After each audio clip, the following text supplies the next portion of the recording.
Bonjour à tous.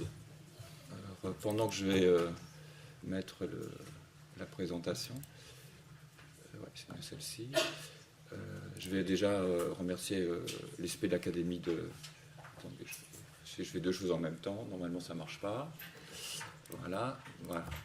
Donc de m'avoir invité.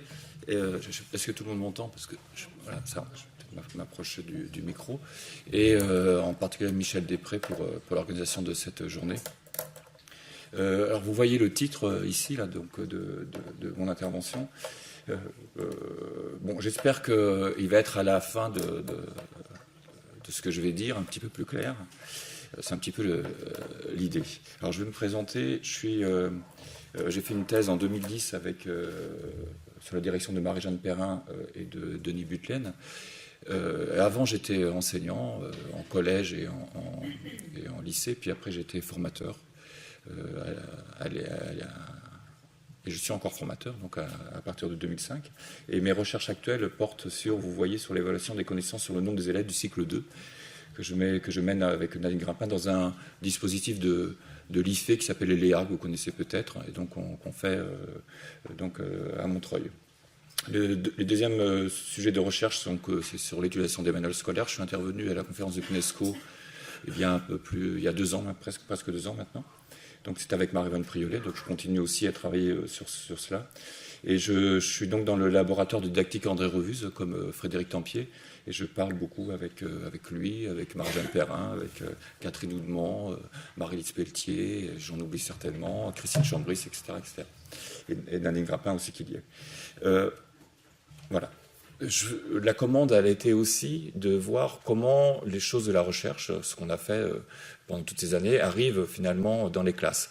Et donc, à partir de l'année dernière, en fait, j'ai écrit alors tout seul pour la ressource chez RETS, un manuel pour l'enseignant au CP. Et avec Marie-Sophie Mazolier et Nathalie Pfaff, on est en train d'écrire une collection chez CED, cette fois-ci de fichiers. Il y a le fichier, le guide. Et qu'est-ce qui... Ma façon de parler ne convient pas. J'ai entendu ça.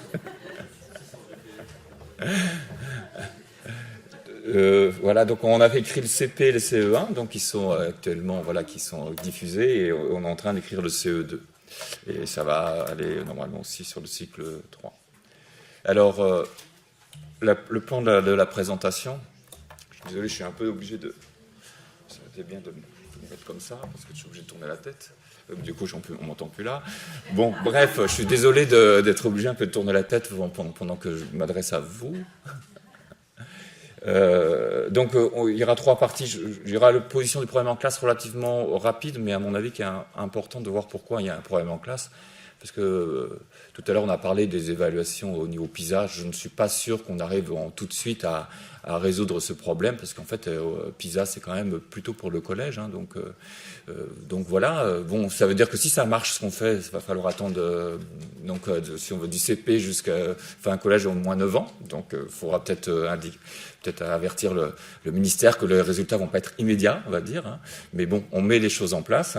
Parce qu'il y a problème, donc j'en parlerai comment je vois le problème. Il y a plein de problèmes différents, mais je vais mettre l'accent sur un des écueils que j'ai vus.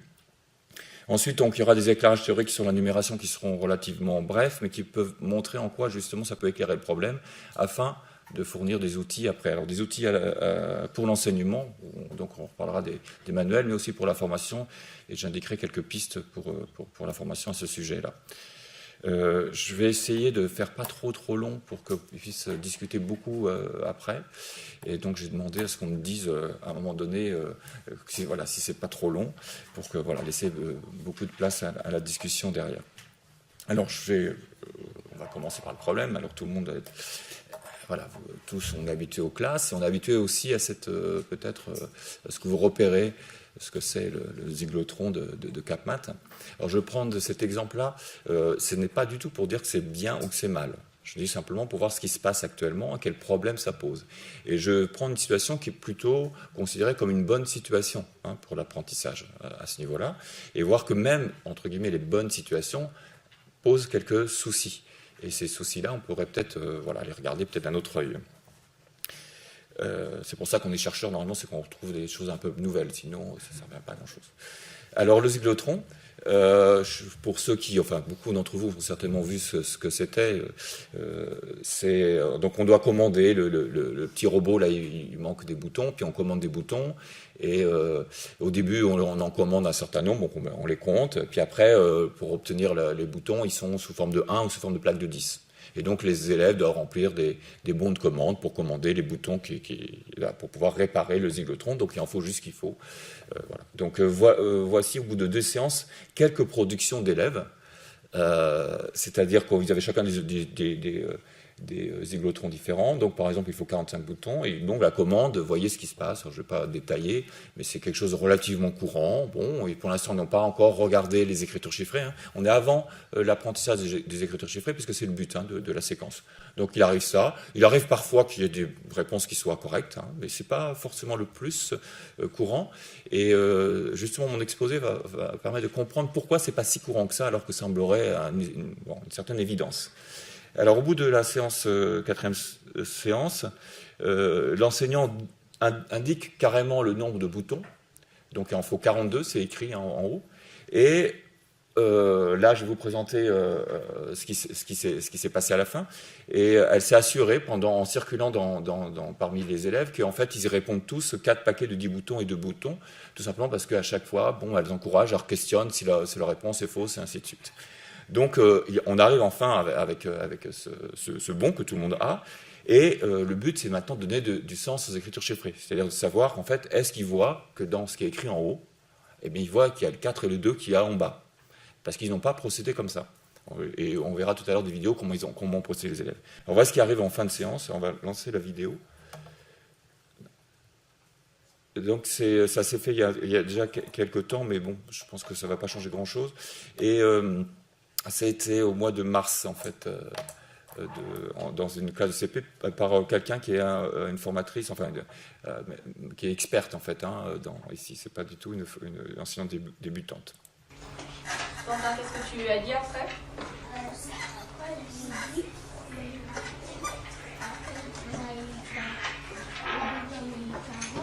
Donc là, on a 40, oui.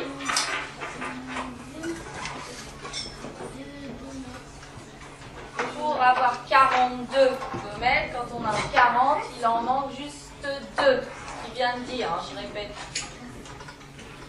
D'où les 2 gommettes qu'on demande toutes seules. Est-ce que vous remarquez quelque chose entre le nombre de paquets de gommettes et de gommettes toutes seules qu'on demande et le nombre total de gommettes qu'on demande qu'il faut? Voilà, un grand vide. Donc en fait, les élèves ne font pas le lien en fait entre le 42, alors qu'en fait, c'est le but de la séance. Ce qu'ils s'aperçoivent qu'en fait, ils peuvent utiliser les chiffres pour répondre directement. C'est ce qui est. Donc j'ai regardé ça chez plusieurs enseignantes et c'est à chaque fois le même vide en fait, quel que soit l'enseignant. Donc on peut penser que ça ne dépend pas justement de la collègue, mais c'est plutôt quelque chose qui bloque ailleurs. Donc c'est ce que je vais essayer de voir avec vous. Alors le problème, on pourrait le formuler ainsi. Alors pourquoi ils ne font pas le lien donc, entre le nombre qui est écrit en haut et puis en fait le 4 et le 2 qui doivent écrire pour le nombre de paquets de 10 et le nombre de gommettes toutes seules. Sachant qu'ils ont manipulé avant, ils ont passé quand même plusieurs heures par rapport à ça, donc on peut imaginer, on aurait pu espérer que ça se fasse bien. Alors ça ne veut pas dire que ça ne se fait pas plus tard, on peut leur montrer, on peut leur faire tout un tas de choses, mais en tout cas ce qui est intriguant quand même, c'est que ça ne se passe pas si bien que ça. C'est-à-dire qu'on est obligé quand même de faire encore un grand saut que l'enseignant doit faire avec les élèves pour arriver à ça.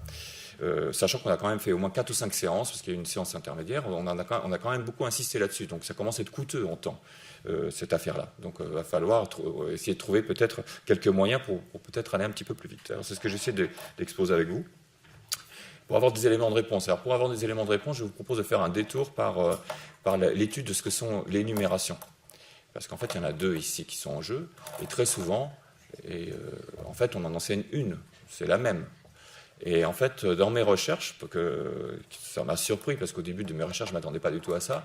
Et je me suis aperçu, en faisant l'étude des systèmes de numération à partir de leurs signes, on regarde leurs signes, de regarder finalement quelle était leur correspondance. Et est-ce qu'elles étaient les mêmes. Donc, il y en a une qui est écrite et l'autre qui est la numération orale. Donc là, je vous ai mis entre crochets, ça veut dire que c'est l'oral, c'est pas donc l'écriture littérale.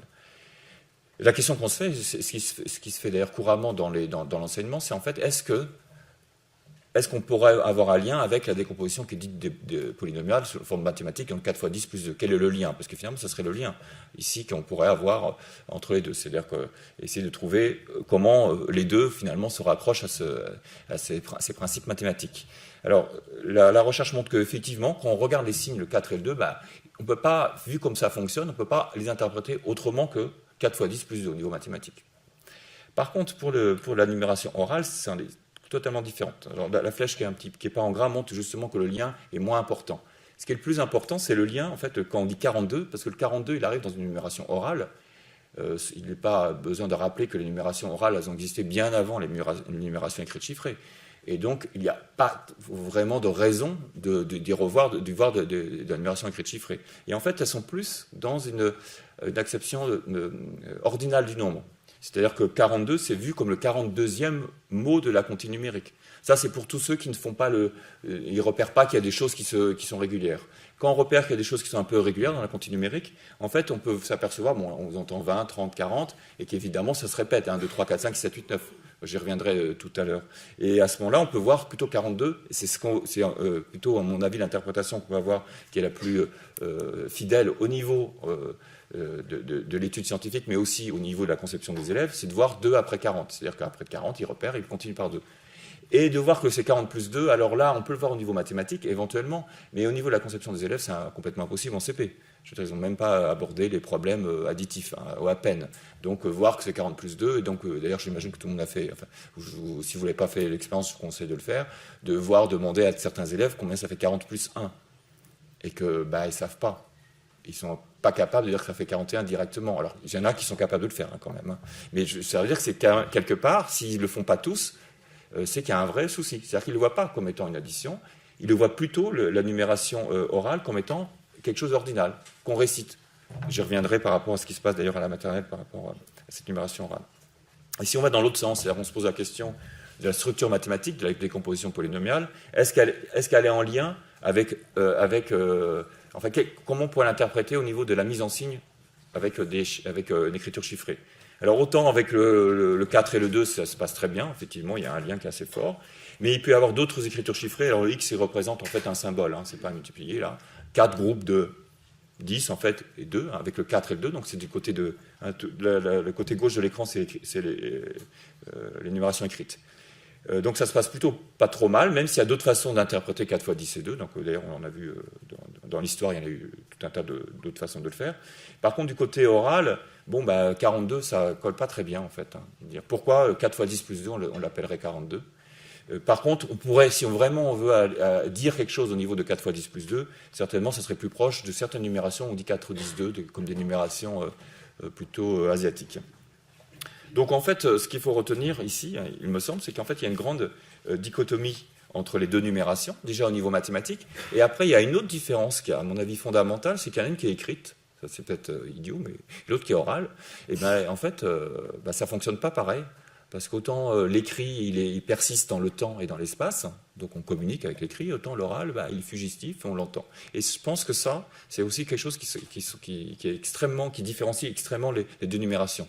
Je ne vais pas revenir sur le fait que la numération orale telle qu'on l'utilise, qui est très proche de celle qu'on utilisait chez les Romains, par exemple, et ils n'utilisaient pas du tout l'écriture chiffrée qu'on utilise actuellement. Donc on voit bien que la numération écrite chiffrée n'est pas du tout la fille de la numération orale, et ce n'est pas l'expression écrite de la numération orale. Donc elles sont très très différentes. Et on pourrait parler beaucoup sur ces aspects historiques, sur le fait que la numération écrite chiffrée est arrivée tardivement par les Indiens en Inde au VIe siècle. Après, elle est venue péniblement via le monde arabe jusque dans le monde occidental, plutôt dans les années 1000, et qu'elle a été utilisée relativement peu uniquement par les lettrés, parce qu'en fait, finalement, elle n'est pas très utile, en fait, entre guillemets, pour le quotidien, et qu'elle est vraiment commencé à être universelle vraiment très tardivement. Donc on sent bien que ce rapport de filiation-là n'est pas du tout évident, et qu'en fait, il y a des vraies raisons qui ne soient pas évidentes, et c'est ce que j'ai essayé de vous exposer. Donc il y a bien deux numérations. Alors qu'est-ce qui se passe quand on regarde le passage, parce que la numération écrite chiffrée, finalement, on lui donne du sens au cours préparatoire. Alors qu'est-ce qui se passe à ce moment-là? Donc à la maternelle, si on prend la tâche emblématique de dénombrement, bon, c'est celle qu'on utilise le plus souvent. Je parlerai d'autres tâches tout à l'heure, mais c'est celle qu'en fait quand même qu'on utilise beaucoup. À la maternelle, bon, on a une collection, vous voyez en bas, là, en rouge, en fait, il y a un certain nombre de petites perles. On doit dire combien il y en a. Non, on doit écrire combien il y en a. C'est pour les grandes sections. D'abord, on les dit. Alors, pour les écrire, qu'est-ce qu'on fait? Bon, on compte un par un. On arrive à 14. Donc, on a bien la numération orale. Puis après, qu'est-ce qu'on fait? Pour savoir comment s'écrit 14, qu'est-ce qu'on fait? On utilise très souvent la file numérique. On compte et on a le signifiant 14. Donc, en fait, c'est comme ça qu'on obtient l'écriture 14. Donc, on voit bien que là, la numération écrite chiffrée est la version écrite de la numération orale. Donc, c'est ce qui se passe à la maternelle. Et pour aller très vite, ça ne peut pas se passer autrement. L'idée n'est pas de montrer que le 1 et le 4 ils désignent une dizaine et 4 unités. C'est pas là. Donc à la maternelle, c'est comme ça. Par contre, au CP, si on reprend ce qu'on espère, ce qui se passe, c'est qu'ils voient en fait le 1 et le 4. Donc la procédure qui semble, celle qui est à favoriser, qu'on espère qu'ils puissent utiliser pour utiliser vraiment les ressorts de la numération écrite chiffrée, ça serait de organiser en dizaines, et après, une fois qu'on a l'organisation en dizaines, eh bien en fait, on regarde évidemment maximum de dizaines, et on regarde, il suffit de coder. J'ai une dizaine, j'ai 4, donc je prends les chiffres 1 et 4, et puis il faut le mettre dans le bon ordre. Il y a l'aspect positionnel, dont reparlera tout à l'heure Frédéric Tempier. Bon, donc c'est très différent. Alors, je vous montrerai en fait que les peu d'élèves, évidemment, et d'ailleurs je ne sais pas qui d'entre nous s'amuserait à passer par là, par coder, tout le monde en compte, tous. Donc il n'y a aucune raison de passer par cette organisation-là. Bon, on en reparlera un petit peu plus tard, parce que c'est un vrai obstacle. Si ça marche toujours de dénombrer et d'arriver comme on fait à la maternelle, pourquoi on passerait à une conception comme on voudrait au CP? Donc là, pour résumer, la maternelle, en fait, on a une désignation orale et on cherche comment ça s'écrit, le nom du nombre, alors que pour l'écriture chiffrée, c'est pas ça qu'on essaie de faire. Enfin, on voudrait surtout que on ne passe pas par le nom du nombre, nécessairement, et qu'on organise la collection, qu'on code. Donc c'est vraiment deux choses qui sont extrêmement différentes. Alors, si on résume les difficultés d'enseignement cycle 2, là, pour aller plus vite, et c'est un peu ce que j'ai dit au fur et à mesure.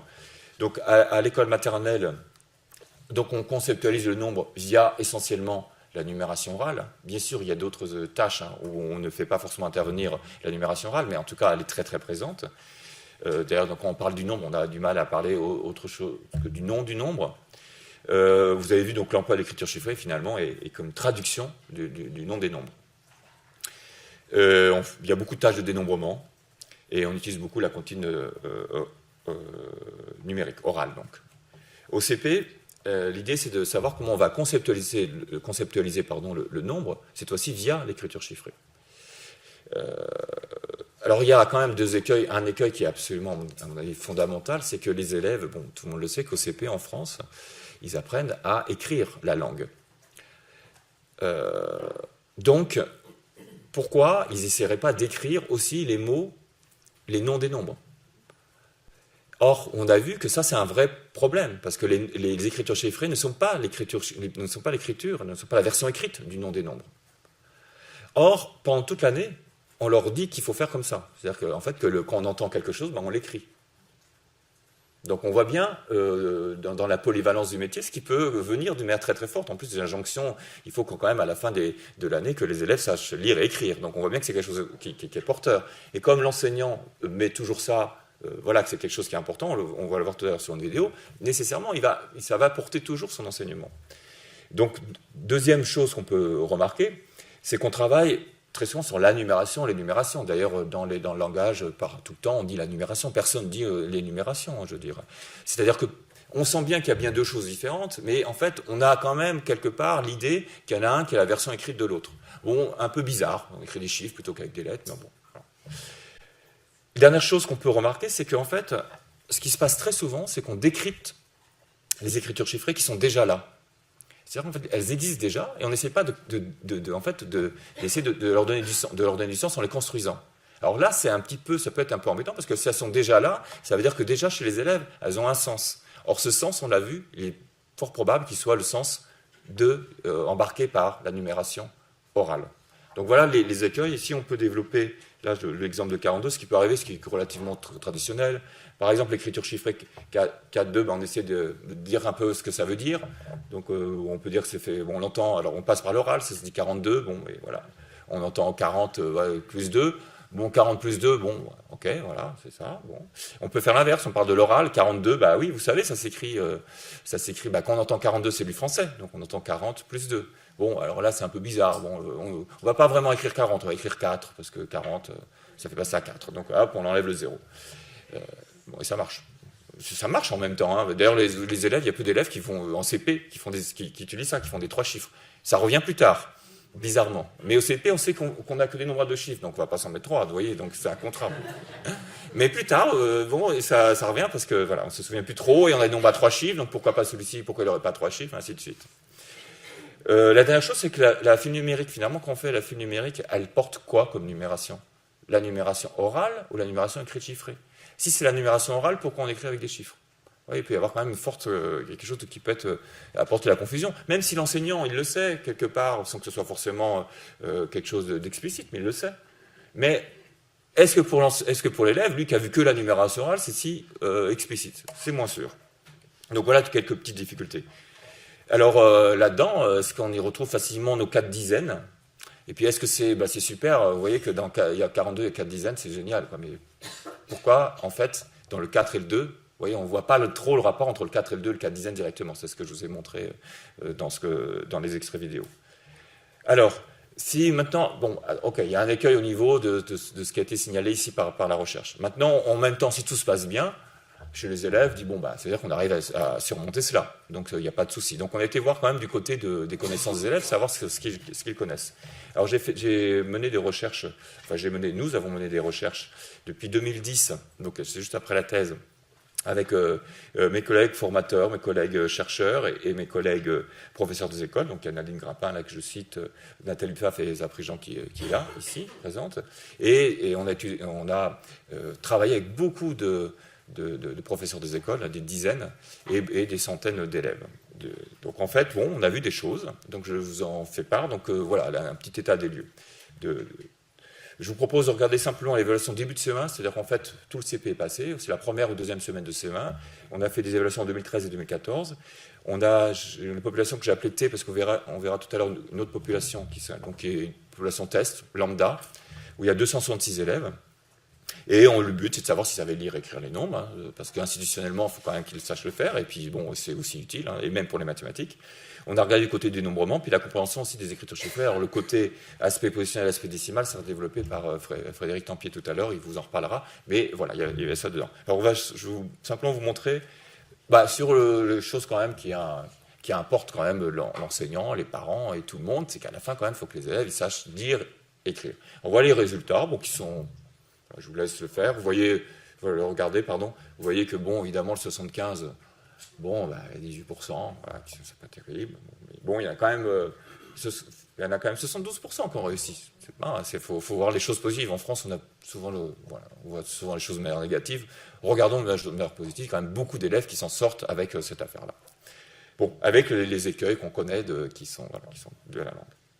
Alors, par contre, un autre test qui est complètement en bateau, hein, c'est simplement, on doit écrire le nombre de ronds, voilà, à la fin, donc ils sont au début de CE1.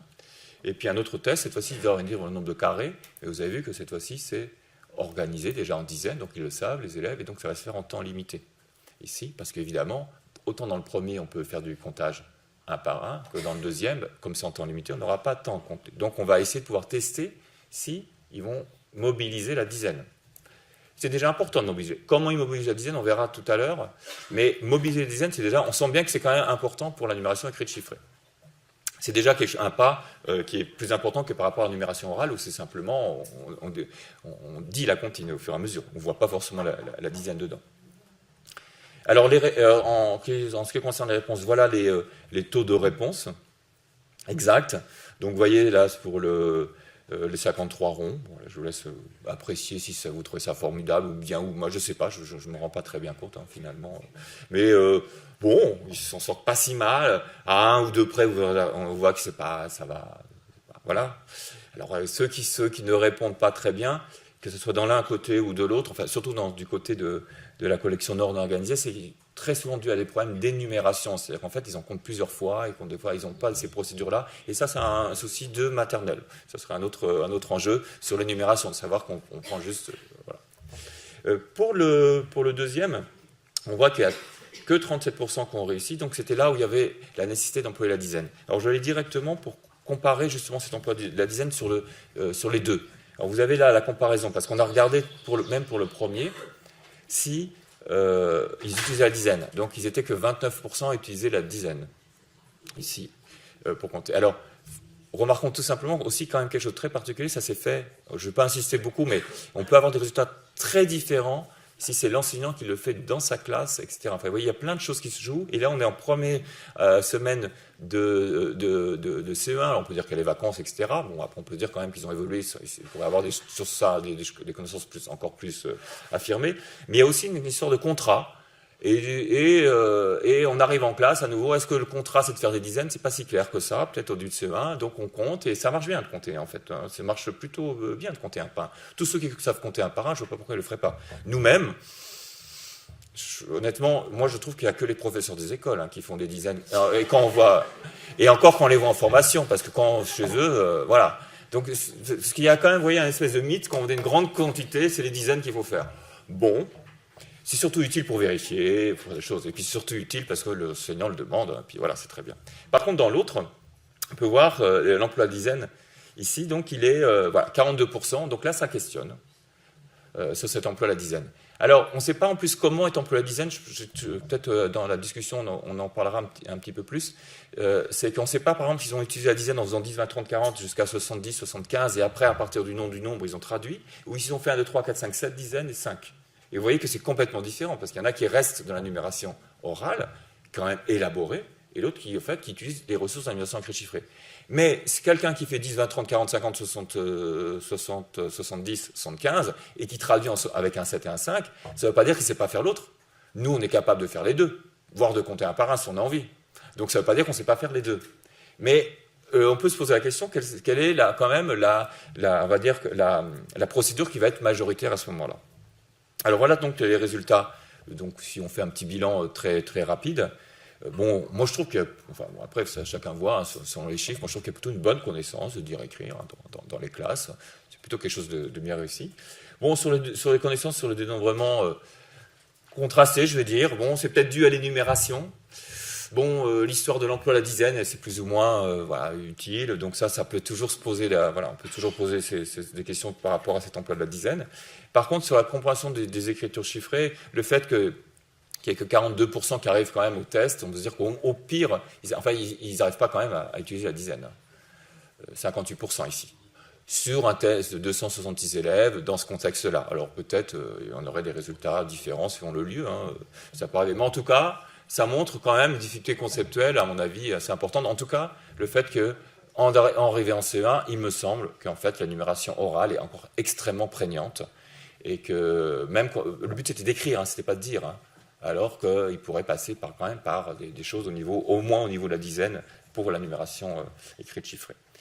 Alors, ce qui m'amène à vous proposer de regarder finalement un peu plus par rapport à la collègue que vous avez vue tout à l'heure, à l'aune de ce qui a été dit maintenant, finalement de voir ce qui peut se jouer et où en fait on voit se jouer l'énumération. Et donc vous allez voir le début et ensuite la fin où on fait la mise en commun un petit peu en amont de ce que je vous avais proposé tout à l'heure. On avait juste la fin. Donc vous allez voir comment se joue parce qu'il va falloir quand même expliciter les résultats et il va falloir quand même utiliser une procédure des élèves. Ça, je toucherai 2 mots. Alors, normalement, ça marche. On n'entend pas beaucoup les élèves. on entend un peu l'enseignant, vous savez, c'est très souvent le cas en fait. Hein. D'ailleurs, dans la classe, on n'entend pas souvent les élèves, et c'est pour ça que l'enseignant, il reprend systématiquement, c'est quelque chose de très courant. Donc même si on n'entend pas beaucoup les élèves, on va voir ce qu'elle fait à partir. Vous avez un cyclotron à déclarer. Ça, c'est le début. Hein. Lucas, écoute. Tout en bas du cyclotron, j'ai écrit combien il fallait de gommettes en tout. Qu'est-ce que c'est écrit? Voilà. Il faut... Ça, c'est quoi?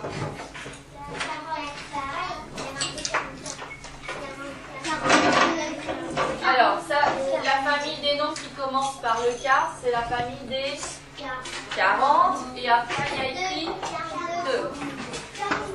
C'est 42. Vous avez tous le même, d'accord? Donc vous voyez déjà là, le début, il y a quelque chose qui est écrit, et évidemment on va essayer de le commenter, et donc on va le dire. Et donc vous voyez ce qui se passe, c'est que la leçon finalement, on est en train finalement d'aller sur l'oral complètement, et d'expliquer déjà, donc donner une explication du 4 et du 2 par un autre biais, alors que le but c'est justement de les voir autrement. Mais ça c'est difficile d'éviter ça quand même. Hein. Quand on parle des nombres, d'ailleurs nous, entre nous, quand on parle de 42, vous savez si on parle d'écriture chiffrée et de l'oral, ça va dépendre du contexte. Et puis même quand il écrit un 4 et un 2 au tableau, là, comment on va le nommer? On va le nommer 42, c'est quand même difficile de le nommer autrement.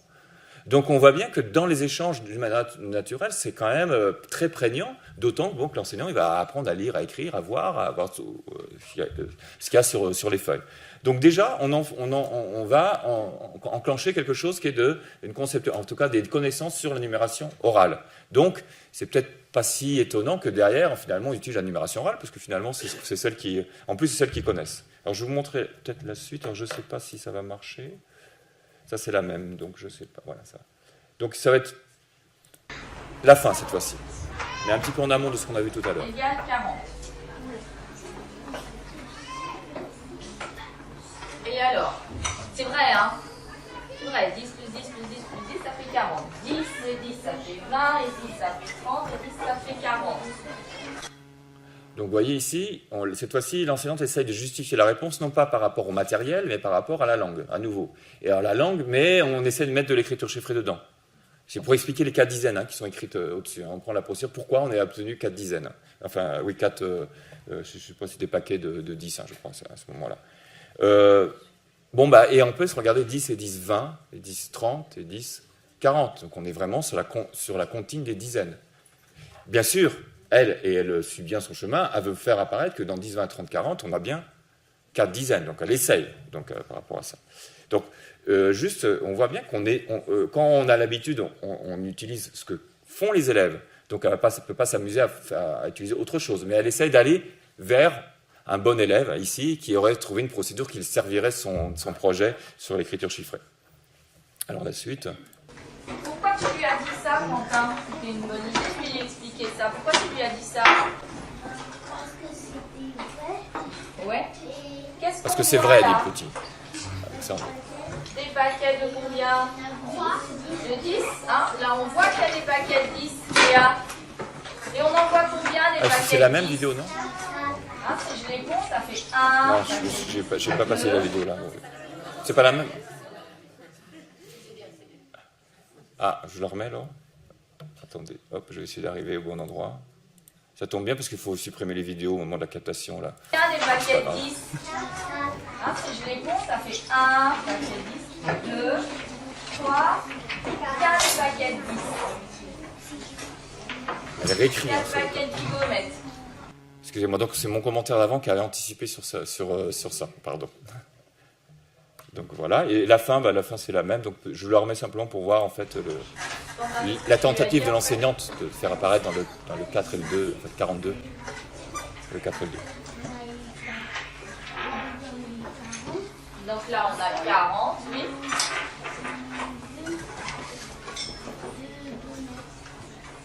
Pour avoir 42 gommettes, quand on a 40, il en manque juste 2.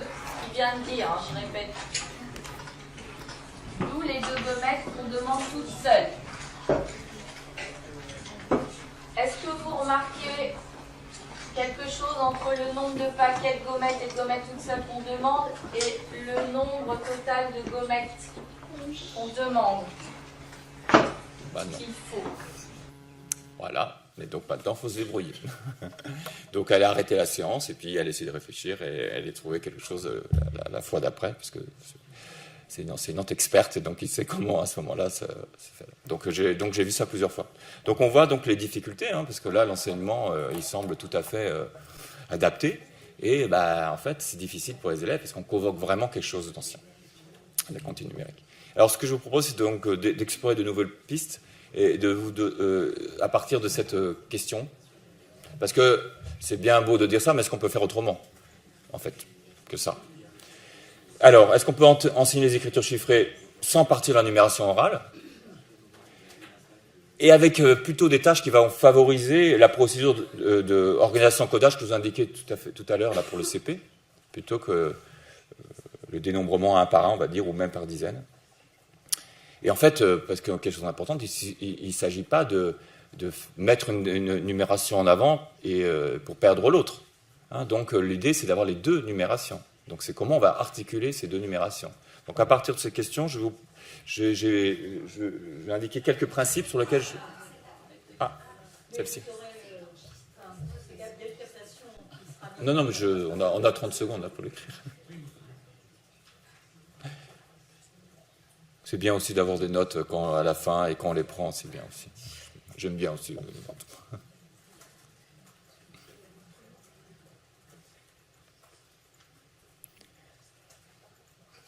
Donc ça, c'est les questions fondamentales. Donc elles vont être développées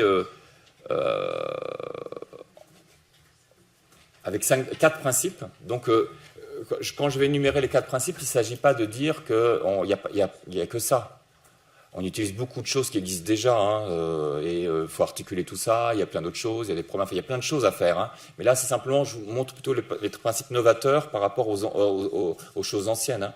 Ça ne veut pas dire qu'il ne faut pas faire de situation de problème, vous voyez, pas de phase d'entraînement, ça ne veut pas dire qu'il ne faut pas faire de phase explicite où le savoir est écrit, vous voyez, ce n'est pas du tout ça. Mais là, simplement, c'est 4 choses nouvelles par rapport, on pourrait faire par rapport à ce qui existe auparavant. Donc les principes, le premier, ça serait de la découvrir au fur et à mesure. Bon, ça se fait assez couramment. Mais surtout, c'est de mettre l'accent sur ses régularités. Moi, je dis que la numération orale française, elle est très régulière. Et j'en reparlerai après. Et donc, plutôt de dire, ah là là, c'est embêtant, ce 70, oh là là, si on était tous suisses, ou si on était tous chinois, qu'est-ce que le monde, ce serait mieux. Moi, je dis que c'est très intéressant d'avoir ça en France. Parce que quelque part, ça va la distinguer de l'autre. On peut en faire ou plutôt qu'on prend un écueil, hein, une difficulté, on va en faire un levier. Et pourquoi pas? De toute façon, on n'a pas le choix. Hein, on ne va pas changer la numération. On est d'accord? Enfin, je ne sais pas si quelqu'un... C'est pas au programme du ministère. Enfin, je ne pense pas. D'accord. Donc, pas tout de suite. Donc, pour l'instant, on travaille avec nos outils. Et moi, je pense qu'on va faire plutôt un levier, quelque chose qui va nous servir. Deuxième chose. Alors, est-ce qu'on peut la construire et non pas la décrypter? C'est-à-dire, elles sont là, on essaie de comprendre ce qui c'est derrière ces écritures. Alors ça, c'est important parce que si on la décrypte, vous avez vu ce que ça peut amener. C'est qu'on forcément décrypte par rapport à l'autre numération. On a du mal à faire autrement. Parce que toutes les tâches qu'on utilise, ils utilisent forcément les noms des nombres. C'est difficile, surtout quand on les connaît. Donc l'idée, pour pouvoir réussir à faire ça, c'est d'utiliser des nombres dont les élèves ne connaissent pas encore le nom, c'est-à-dire travailler sur des grandes quantités. Hein, c'est la première chose, possibilité. Alors là, c'est des principes. Hein. Est-ce que c'est possible? On va voir après. Et plutôt proposer des tâches de comparaison plutôt que de dénombrement. Parce que le dénombrement, ça rappelle beaucoup la maternelle, le 1 à 1, etc., etc. Et donc, du coup, ce n'est pas forcément la tâche la plus adaptée pour découvrir l'écriture chiffrée. Troisième principe, c'est en fait utiliser vraiment les deux numérations et faire le lien. Et donc, utiliser la file numérique pour faire le lien entre les deux numérations. Ne pas en faire quelque chose d'un tout petit peu, on utilise l'un et l'autre, on ne sait pas quand, mais en fait, la file numérique, elle sert en fait, justement, principalement à lire, vous voyez, les nombres. C'est une façon de le faire. Mais c'est explicite. C'est-à-dire que quelque part, d'une manière explicite, il y a les écritures chiffrées qui sont dessus, avec leur organisation. Et d'une manière explicite, il y a la numération orale, avec son organisation. Donc du coup, on peut utiliser les deux les deux principes pour pouvoir les faire dialoguer, donc pouvoir, par exemple, dire et lire les nombres. Donc vous voyez que ce n'est pas absent des principes. Dernière chose, c'est juste pour citer, parce qu'évidemment il y a les problèmes numériques, hein, donc il y a plein d'autres choses. Au-delà de ce que ça pose comme souci, hein, que chacun connaît, de la résolution de problèmes, hein, je ne vais pas y revenir, là c'est pas du tout l'objet, de représenter la situation. Après, ce qu'on espère, c'est qu'en fin d'année, ils soient capables quand même d'identifier l'opération en jeu. On est d'accord, un plus, moins. Et après, il y a quand même une autre étape qui est quand même le calcul. Alors l'idée, ça serait que à chaque fois, on fasse dialoguer les deux numérations. L'une qui était explicitement pour le calcul mental, c'est-à-dire que le calcul mental, c'est avec la numération orale. Notamment, le calcul mental, ce n'est pas simplement je mets dans ma tête un calcul posé que je fais mentalement. Hein, je fais voilà. Donc ça, c'est quelque chose qu'on voit souvent, hein, quand même. Donc, le calcul mental, c'est bien les ressources de la numération orale. Les gens calculent mentalement très très bien, sans jamais avoir utilisé notre numération depuis des milliers d'années. Donc, je pense qu'on peut très bien faire du calcul mental sans faire la numération écrite chiffrée. Et la deuxième, c'est le calcul posé. Lui, explicitement, c'est de la numération écrite chiffrée.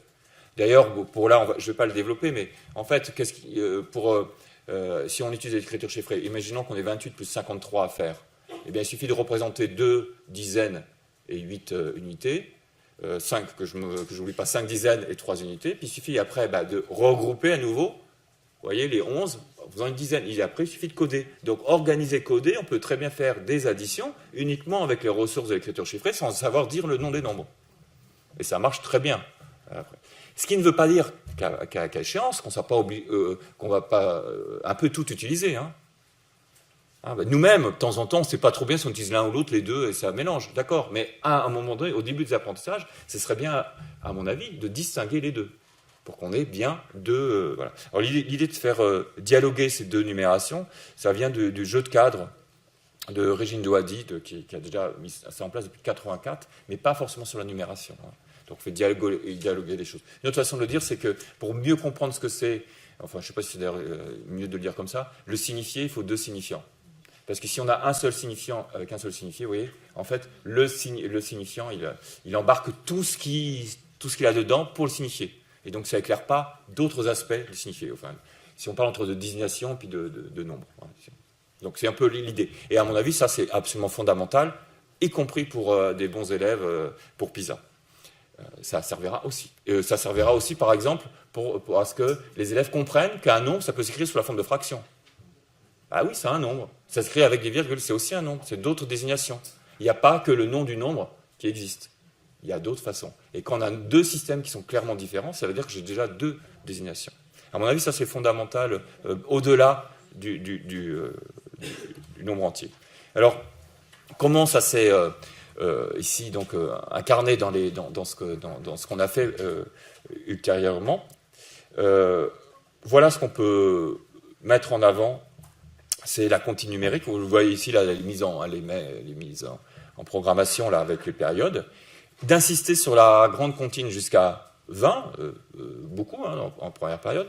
Et ensuite, au fur et à mesure de l'année, eh bien faire apparaître que en fait, les tronçons. Donc on va jusqu'à 30. De 20, il suffit de compter de 1 à 9 pour aller jusqu'à 30. De compter 1 à 9 jusqu'à j'atteins 40. Vous voyez, c'est vraiment le principe. Je compte de 1 à 9 pour aller j'atteins 50. De 1 à 9 pour atteindre 60. Et après, plutôt que de dire ah là là, c'est catastrophique, après c'est génial, il suffit de reprendre la première. C'est justement celle qu'on a apprise au début. De 1 à 19 pour atteindre 80, puis de 1 à 19 pour atteindre 100.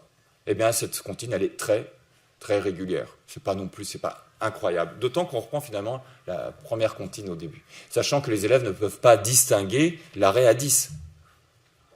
10, 11, on ne dit pas 10, 1 chez nous. Hein. Donc vous voyez, on va utiliser justement qu'on n'ait pas l'arrêt à 10, ici, pour pouvoir dire, on va jusqu'à 19, un seul bloc, et après on réutilise ce bloc. Alors les Suisses et les Belges, eux, ils sont un peu embêtés parce que eux, ils ont bien la première comptine numérique jusqu'à 19, hein. Mais par contre, après, elle ne revient pas. Enfin, j'exagère en disant qu'ils sont embêtés. Mais vous voyez, alors que nous, c'est bien, elle revient. Donc ça tombe bien, on tombe sur des apprentissages. Donc en faire j'ai vu des élèves faire ça qui était en difficulté en CE2, au bout de 2 journées, quand ils ont vu ça, c'était fini. C'est-à-dire qu'ils savaient lire et écrire tous les nombres. C'était fulgurant, parce qu'on a une structure, quoi. Et les élèves, au fur et à mesure, ils la découvrent, ils ont le temps de le découvrir. Et ça marche vraiment très bien. Une façon de la voir, c'est par exemple, c'est de l'incarner avec une frise numérique colorée. Voilà, vous voyez, on a des couleurs chaudes pour les vingtaines, des couleurs froides pour les dizaines, on peut faire ce qu'on veut, hein, mais c'est une façon de voir les choses. Et en fait, on structure sous cette forme-là. Et donc, quand on a ça sous les yeux tout au long de l'année, on devrait s'en sortir. Hein. C'est pas le plus compliqué du monde. Voilà, alors je ne parle pas du zéro parce qu'en fait on a mis le zéro ici parce qu'en fait elle sert aussi pour faire des petites opérations de petits problèmes au début, le zéro. J'en ai 3, j'en perds 2 puis j'en perds 1, on va 0, vous voyez, ça peut servir aussi. Moi je ne suis pas forcément pour qu'on garde le zéro uniquement quand on parle de la numération orale. Pour moi la numération orale ne commence pas évidemment à 0, hein. C'est pour ça qu'il est très bizarre ce zéro ici, on voit bien que c'est croix, il y a plein de choses bizarres. Ce n'était pas le but là de parler de ça, mais c'est comme ça apparaît ici. Voilà.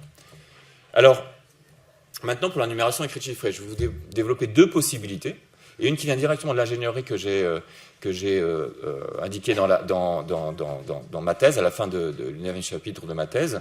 Et donc, on a travaillé avec Elsa Prigent, qui est là, sur une ingénierie. Alors, je ne sais pas si on aura le temps de voir les vidéos. Ce que je propose, c'est qu'on les voit éventuellement à la fin, si on a le temps, de ce qu'a fait Elsa. Et je vais vous raconter plutôt ce qui se passe. En fait, l'idée, c'est de comparer. On compare au début par tout à fait au début, c'est des petits nombres, c'est non organisé. Et après, en fait, quand on compare, on ne laisse pas le temps de comparer. Donc, on masque.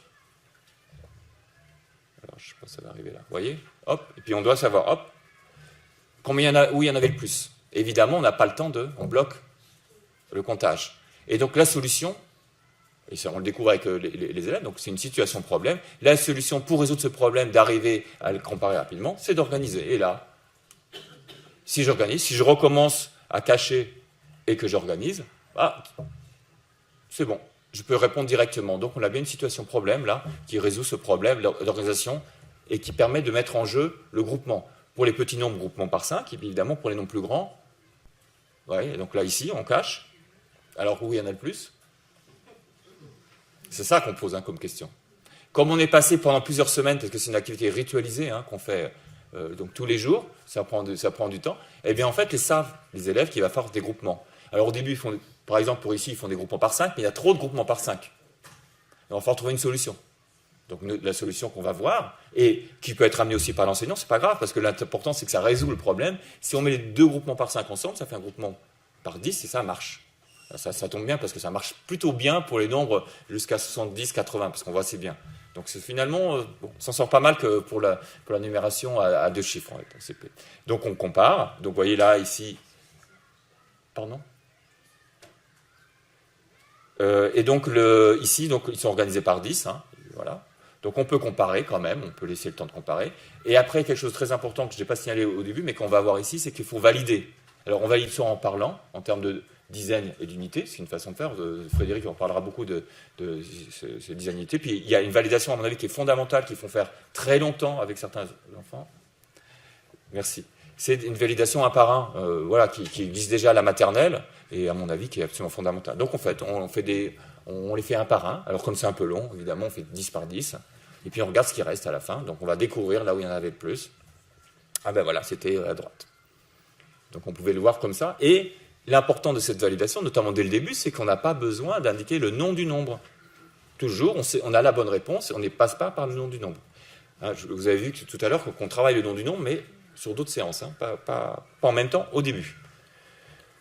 Après, l'étape suivante, c'est de coder et écrire. Donc on se pose la question un petit peu comme on fait chez Hermel, ce qu'a fait Charnay, c'est qu'en fait, cette fois-ci, on essaye d'écrire pour pouvoir se souvenir, ou on essaie d'écrire pour pouvoir communiquer, les fonctions de l'écrit, donc on les utilise. Comment je vais écrire ça ? Et évidemment, l'écrire pour pouvoir communiquer avec tous, parce qu'on peut avoir différentes façons de le dire, mais les autres ne vont pas forcément comprendre. Donc on va dire, à la fin, si on communique notamment avec une autre classe, avec le directeur de l'école, avec l'inspecteur qui passe, je sais pas, des gens comme ça. Il y a certaines écritures, là, je mets avec mon doigt, mais on ne voit pas, évidemment, et certaines écritures qui sont pas compréhensibles des autres. Donc, parmi toutes les écritures qu'on peut proposer, il y en a une, voilà, ça, vous voyez, c'est traditionnel, hein, il y en a une qui va marcher, c'est celle qu'on adopte, et donc c'est celle-ci. Et une fois qu'on sait écrire, on peut comparer directement les nombres grâce à leur écriture chiffrée, en ayant toujours une possibilité de valider via les réalisations des collections, puisque c'était construit comme ça. Donc l'écriture chiffrée, elle est vraiment construite avec la réalisation des collections. On a fait déjà directement au-delà de 50, hein, parce que ça arrive plutôt en deuxième période dans la programmation. Alors une deuxième possibilité, c'est en fait d'utiliser un jeu. Et cette fois-ci, je vous laisse lire peut-être la règle du jeu, parce que tout le monde arrive à lire. Je vais essayer de...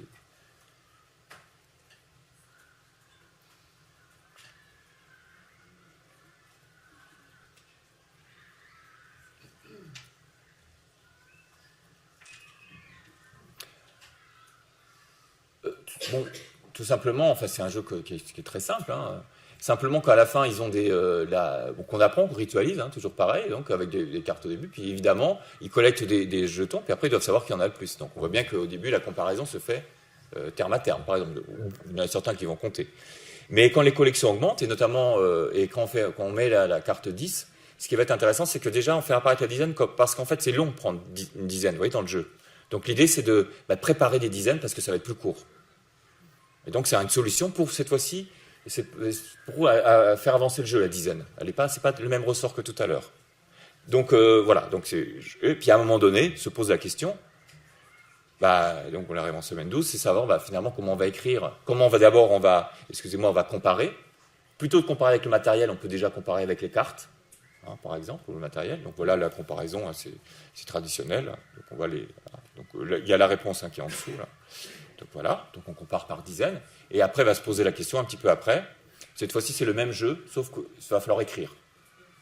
Par exemple, on joue tous dans la classe, et on veut savoir qui en a eu le plus. Évidemment, donc il va falloir écrire sa collection. Et donc c'est là qu'apparaît le besoin d'écrire, et qu'on va introduire l'écriture chiffrée qu'on a dit et indiqué tout à l'heure. Voilà. Oui, voilà, donc on finit par là, et donc on remplit voilà, un endroit où on met le savoir. Voilà, ce que représentent les dizaines, les unités. Et vous voyez que dans la colonne de droite, il y a aussi le 0 qui est mis aussi là. Voilà. On peut y revenir tout à l'heure s'il y a besoin. Alors, juste pour dire que ça ne suffit pas. On décontextualise, on explicite le savoir, on donne du sens. Je vous donne un exemple là, de choses qu'on peut faire pour pouvoir synthétiser les choses, pour les petits nombres, hein, avec les dizaines d'unités, avec les différentes représentations du nombre. C'est pour indiquer qu'il n'y a pas que ces représentations-là qui sont utilisées. Voilà, bon, ça c'est quelque chose de synthétique. Et montrer aussi qu'on peut aller sur les collections. Vous voyez, quand les collections, on joue sur les variables didactiques, on augmente les collections. C'est les collections qu'on peut voir. Évidemment, le comptage un par un est complètement fastidieux. Donc là, pour comparer, et surtout qu'on leur a donné une méthode pour comparer, donc ils peuvent l'utiliser. Et vous remarquez aussi que ce qui se passe au fur et à mesure, c'est que les dizaines ne sont pas mis forcément en premier. Donc ils vont inverser les deux. Hein, voilà, et il y a plus de 10 unités. Donc il y a un travail à faire, qui n'est pas simplement un travail qui arrive très souvent, sinon, vous voyez, on met 3 dizaines et 5, il suffit d'écrire 3 et 5 sans rien comprendre. Hein. Bon, c'est pas quelque chose de révolutionnaire, mais pour montrer que c'est pris en compte aussi dans les méthodes. Alors, troisième point, donc c'est les deux numérations. On a vu la numération orale, la numération écrite chiffrée, les numérations. Alors pour les faire dialoguer, là, donc, on propose de faire des étiquettes spéciales pour la file numérique. Donc je vous propose là uniquement les spéciales, les particulières. Vous remarquez qu'il y en a une qui est un peu bizarre, la première, c'est qu'il n'y a pas d'écrit 10. Parce que pour nous, ce n'est pas un arrêt, 10 pour la numération orale. Et il y a les noms des nombres qui sont importants, 20, 30, 40, 50, 60, 80, pas pour les autres. Et à chaque fois, l'écriture chiffrée peut être mise en rapport avec les groupements qui sont au-dessus. Voilà la file numérique complète. Là, elle est indiquée comme ça dans l'ouvrage Mais en fait, le but, c'est elle est vraiment en continu. Hein. Elle fait le tour de la classe, enfin, elle fait en partie. Elle n'est pas forcément en tableau. Je ne vais pas discuter sur le fait de l'intérêt de la mettre ou non en tableau. Hein. Ce n'est pas du tout le sujet là. On pourra en reparler. Mais en tout cas, là, pour l'instant, je la vois surtout sur la forme voilà, d'une film numérique qui va faire le tour. Et avec les étiquettes spéciales, ça veut dire qu'il n'y a que quelques étiquettes spéciales. C'est-à-dire que les autres, évidemment, on ne va pas répéter à chaque fois toutes les collections. Ce sera un petit peu long. Et ça surchargerait la film numérique. Et on peut aussi juxtaposer ça aux couleurs. De ce qu'on a vu tout à l'heure, pour voir en fait qu'on a les deux. Ça ne veut pas dire qu'on a deux films numériques, hein. Ça veut dire qu'on a une qui comporte toutes ces informations qu'on va introduire au fur et à mesure avec les élèves. Éventuellement, je reviendrai hein, sur ça dans les questions s'il y a besoin. Juste pour aborder là, là, il y a les classes de problèmes de Vergniaud, donc je vais aller un petit peu plus vite. Vous connaissez donc ces classes de problèmes avec les variables didactiques qu'on fait dessus. Donc là, c'est une des classes de problèmes. On joue sur les variables didactiques et l'idée c'est de faire dialoguer les numérations. Sur les petits nombres, on fait plutôt de l'oral, et sur les grands nombres, on fait l'écriture chiffrée. C'est ce que je vous ai raconté tout à l'heure par rapport aux les problèmes. Dernier élément que je voudrais aborder avant quelques pistes quelques outils pour la formation, c'est les tests qu'on a fait maintenant avec ces élèves qui ont utilisé la méthode champion des nombres qu'on a fait avec Elsa, et c'est celle qui est reprise dans l'ouvrage RETS, l'ouvrage bleu. Et donc c'est là où on a fait les tests, en fait, qui ont été faits avant hein, l'ouvrage, ce qu'on a fait à partir une fois que quelque part elle a été validée scientifiquement. Donc les tests, vous voyez la population T, vous la voyez au-dessus, et les tests qu'on a fait avec les élèves, il y avait quand même 196 élèves hein, qui ont fait cette méthode. Bon, ben, c'est déjà réconfortant. Eh ben, ils savent au moins autant dire et lire les nombres. Parce que ça angoissait beaucoup les enseignants, parce qu'on change. Hein. Voire plus, en fait. Et vous voyez que les problèmes au niveau du 75 et du 93, ici, peut-être j'ai oublié un trait d'union, sont moins importants. Bon, il y en a quelques-uns quand même, hein, mais c'est moins important. Bon, ça, c'est quand même important. Ça veut dire qu'on peut afficher le fait que, on pourrait dire aux parents, les enseignants, tout ça, bon, ça va, ils savent lire et écrire les nombres. Mieux. Au niveau des deux tests, vous avez pour le 53 non organisé, vous remarquez simplement qu'il y a une hausse entre le fait de réussir, et ça c'est pour les réponses. Ils emploient beaucoup plus la dizaine, bon. De manière plus importante. On sent que c'est mieux, enfin en tout cas. Alors, il peut y avoir des effets de contrat, hein, on est d'accord, mais là, la différence est très importante quand même. Donc, même malgré tout, c'est plutôt encourageant. Et sur les carrés, là, on voit aussi qu'ils utilisent quand même plus la dizaine, parce que là, du coup, on est sûr qu'ils utilisent la dizaine, c'est ceux qui sont en bleu. Hein. Voilà. Vous remarquez qu'ils tous n'utilisent pas la dizaine. Hein. Donc, ça aussi, c'est réconfortant, c'est que c'est pas une solution miracle. Ça veut dire que c'est plutôt... Si on avait trouvé 100%, je trouvais que ça aurait été inquiétant, hein, quelque part. Hein. Donc ça veut dire qu'on augmente d'une manière significative quand même, hein, de moitié. Hein, donc c'est important, voilà. C'est que ça peut marcher. Juste, les collègues qui ont utilisé cette méthode, ils n'avaient pas de formation. C'est pour vous dire qu'on n'est pas dans un cadre où ils étaient étayés par une formation. Hein. C'était donné brut, un peu comme l'on donne avec l'ouvrage de Retz, et ça permet, enfin là c'est quelque chose pour moi, et on en a parlé souvent, ça permet de faire une formation pour moi, hein, l'enseignant. Et là on a utilisé la première année, et d'ailleurs la deuxième année, les 2 années sont confondues, mais en fait la deuxième année, on sent bien qu'il y a encore un progrès supplémentaire, parce qu'en fait ça auto-forme quelque part à quelque chose, parce qu'on le fait avec les élèves. Notamment le fait d'aborder des nombres dont les élèves ne connaissent pas le nom, vous pouvez toujours essayer avec l'enseignant de leur faire passer par le nom du nom, mais ils ne le connaissent pas. Donc ils sont obligés de passer par d'autres. Vous voyez, il y a quelque chose qu'on fait de manière obligatoire. Voilà, donc là c'est l'emploi de la dizaine, excusez-moi, donc là c'était pour le deuxième. Ah oui, là j'étais sur oui, sur la réponse exacte, et là c'est sur l'emploi de la dizaine, donc il passe de 42 à 56. Il y a un tout petit peu plus, vous voyez, parce qu'en fait on pense qu'ils sont bons sur la dizaine, même s'ils ont écrit 65, parce qu'on peut se tromper simplement du nombre de dizaines, mais ça veut dire qu'ils emploient quand même la dizaine. Je vais finir par les outils de formation. Je vais simplement les indiquer ici, on pourra en discuter là juste après. Et pour moi, ce qu'on pourrait faire, c'est questionner l'emploi de la dizaine, et notamment quelle procédure à favoriser. Et la procédure, voilà, pour la conceptualisation via l'écriture chiffrée, parce que ça, c'est complètement transparent. Et il me semble qu'il faut instaurer un jeu de cadre. Ça serait profitable. C'est-à-dire qu'en fait, les dénombrements, mais se fait soit de temps en temps avec les dizaines 10, 20, 30, 40, 50, 51, 2, 53, mais ils peuvent se faire aussi 1, 2, 3, 4, 5, 1, 2, 3. Et quand on fait faire ce jeu de cartes, on a deux possibilités, ce qui l'un peut permettre de vérifier l'autre. Et donc on utilise les deux numérations à nouveau. Deuxième chose, c'est pour peut-être pas aller sur les questions, éventuellement je la remettrai, hein, vous l'aurez de toute manière. Vous voulez que je laisse un peu plus? Je ne sais pas combien il reste de temps en fait. Ouais, juste pour... voilà, éventuellement je le remettrai tout à l'heure. Pour moi, un outil de formation, pour moi, c'est questionner la file numérique qu'on a vu tout à l'heure. Et apporter cet outil-là, de questionner la file numérique, qui en fait qui a un dialogue entre les deux numérations, ça peut être super intéressant parce que, en fait, dans les pratiques, c'est pas comme ça que c'est utilisé. Enfin, je ne sais pas si on est bien d'accord dans tout ce qu'on a observé. Et je pense que faire dialoguer, ça serait quand même très intéressant. Donc, on questionne l'outil. Donc, pour moi, c'est un outil pour la formation qui pourrait être très intéressant à questionner. On part de l'outil et des pratiques à partir de là. Ce qui peut faire peut-être donner l'idée qu'il y a deux, voilà, une, deux, qu'est-ce que c'est? Enfin, voilà. Voilà, donc pour expliquer, donc, expliciter ce jeu de cadre. Je parle pour les enseignants, donc, plus tard, pour les élèves. Un autre outil de formation, et c'est le dernier là que je vais citer. Pour moi, il y a des sites qui sont très intéressants. Je ne sais pas si vous avez vu les séquences didactiques chez Canopé. Le BSD, c'est avec banque de séquences didactiques, je crois. Et il y en a qui sont très intéressantes sur le nombre. Il y en a peu sur les maths, hein, un peu sur le nombre entier. Il y a une sur les abacs et sur les bouliers, mais qui sont intéressantes à questionner. Parce que quand on voit directement... on peut se poser la question si tout n'est pas un peu mélangé, ce qui est mis dedans. Mais ce que je trouve super intéressant, quand on voit les collègues en parler, eh bien en fait les connaissances qu'ils ont derrière finalement n'apparaissent pas forcément au moment où ils font les choses avec les élèves. Et tout ce qu'ils ont fait en amont et comment ils vont dialoguer, comment ils vont utiliser, ça ne se voit pas. Donc là, je pense que ces banques-là ne sont pas une façon de montrer les bonnes pratiques, parce que je pense que c'est compliqué de voir notamment un expert faire les choses et comprendre ce qu'il met derrière. Par contre, quand on commence à voir ce qu'il dit dessus, c'est beaucoup plus intéressant. Et là, à nouveau, on peut parler... ils différencient bien les numérations. C'est pas dit de manière explicite, mais on le voit bien. Et ça, c'est super. Je trouve que c'est super intéressant à utiliser.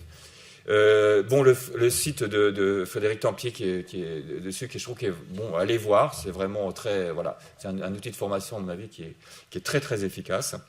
J'espère que tu en parleras tout à l'heure. Et il y a un site aussi que je trouve qui est pas mal, c'est la RPEME de la CopyRLM, où il y a beaucoup de ressources, alors qui sont peut-être à questionner, à regarder, mais après il y a beaucoup de choses intéressantes au niveau de la formation et de ce qu'ils proposent. Et la dernière chose que je mets en place depuis maintenant 2 ans, en formation continue, en formation initiale, hein. Là je parlais plutôt de la formation peut-être continue tout à l'heure, et en formation initiale aussi, finalement, pourquoi pas les deux. Vous pouvez aller voir ce qui est super intéressant sur ce grand N. Et il y a vraiment des choses à exploiter via ça. Et je l'utilise maintenant. D'abord, les participants sont ravis de faire ça, parce qu'il faut autre chose. Et après, quand on exploite ça, voilà, c'est super intéressant à exploiter. Voilà. Voilà, je vous remercie. Puis, voilà, j'espère qu'il reste quelques places pour les questions. J'ai mis la place.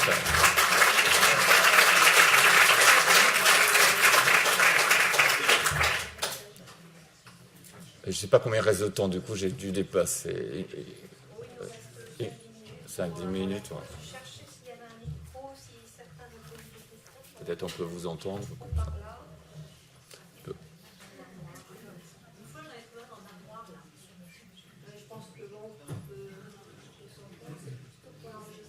Oui.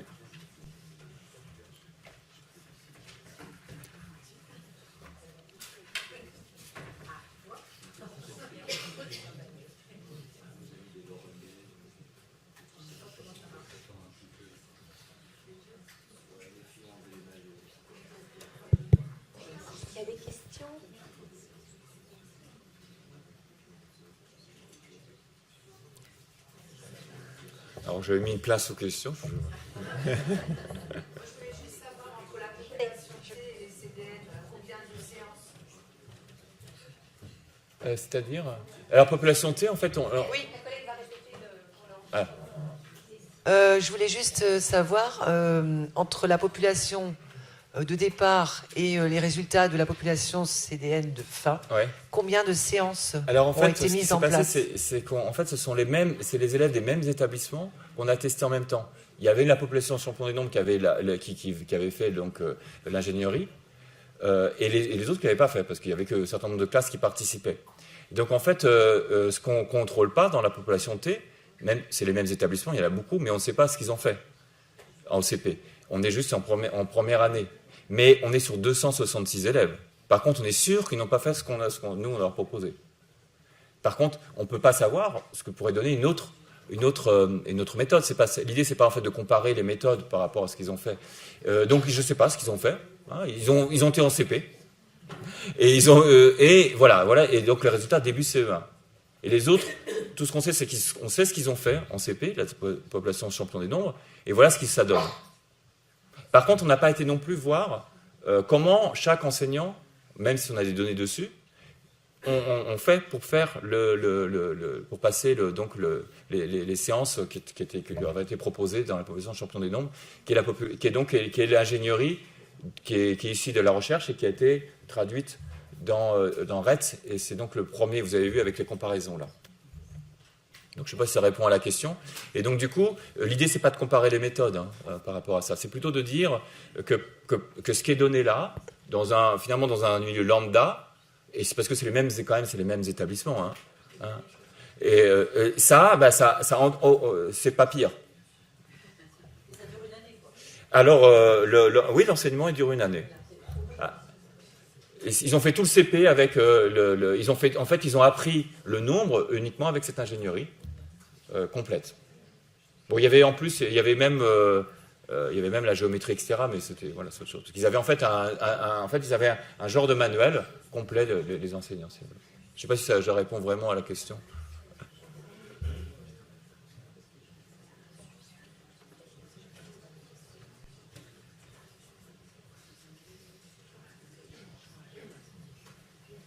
Moi, j'avais une question par rapport à votre progression, en fait. Parce que vous avez dit au départ que la nécessité de procéder par groupement, elle vient aussi du fait qu'on travaille avec des nombres un peu plus importants.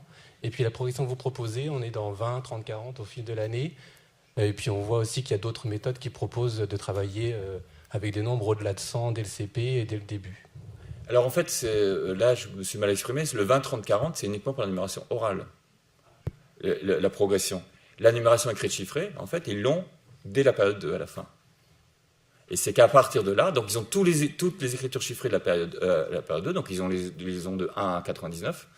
Là, je suis obligé de le dire en français, mais c'est les écritures chiffrées qu'ils ont. Et vous le voyez ici, là. Et à la fin de la période 2, c'est ce qui est en bleu. En fait, il y a toutes les étapes ici. Donc, ils ont passé... Et c'est des choses ritualisées, c'est des activités ritualisées. Et donc, à la fin de cette période 2, ils ont en fait tous les écritures chiffrées de 1 à 99 et ils ont jusqu'à 30 pour la numération orale. Et pourquoi s'arrêter à 99 alors pourquoi pas travailler? Parce qu'on est au CP, c'est les programmes. En fait, la réponse, elle est tout à fait licite. Elle est d'autant plus licite, je trouve, et intéressante comme question, c'est qu'en fait, quand on voit l'écriture chiffrée, finalement, si on code, par exemple, 93, c'est 9 dizaines et 3 unités. Mais si on passe à 10 dizaines, ça fait 10 et 3 unités, par exemple. Donc, on écrit bien l'écriture chiffrée, elle est déjà là. Et donc, on pourrait très bien, et d'ailleurs, c'est comme ça qu'on fait pour le CE2, c'est qu'on commence par introduire l'écriture chiffrée des nombres à 3 chiffres par un nombre de dizaines. Donc, ils voient, par exemple, 123 comme étant 12 dizaines et 3. Et après, ils comprennent, il y a des trucs pour voir qu'il y a la centaine. Donc on pourrait tout à fait, effectivement, passer au-delà de 100 avec l'écriture chiffrée. Avec l'obstacle qui est quand même de comprendre que 12 dizaines et 3, c'est-à-dire qu'on écrit 12 et 3, c'est aussi une centaine de dizaines et 3. Il y a quand même quelque chose à faire. Et là, je vous ai mis la programmation qui est extraite de l'ouvrage chez Retz. Donc le dialogue se fait vite, en fait, très vite. Vous avez vu que dans l'extrait que je vous ai indiqué, que l'enseignante, elle a introduit la signification des écritures chiffrées au mois de mars. Donc on est loin. Alors que là, normalement, si tout se passe bien, c'est fin décembre, début janvier. Et dans les deux. Donc vous n'imitez pas, bien sûr, le domaine numérique sur lequel on travaille. C'est juste l'apprentissage systématique qui est progressif. Voilà, c'est ça. On ne se dit pas, par exemple, la première page, je travaille jusqu'à 20, uniquement pour les problèmes, pour les deux numérations. C'est en fait, on les différencie suivant le... Voilà. Et les problèmes, par exemple, on les travaille énormément, en fait, jusqu'à 10, essentiellement. Et après 20. Et on va dans beaucoup de OCP, en tout cas, on va pas beaucoup plus qu'au-delà de 20. On peut le faire en fin d'année. Mais on insiste beaucoup, comme le demandent les programmes d'ailleurs, hein, beaucoup sur les petits nombres pour les problèmes, hein, avant de passer au grand nombre. Alors là, je vous parle du CP, mais donc l'idée se continue après pour le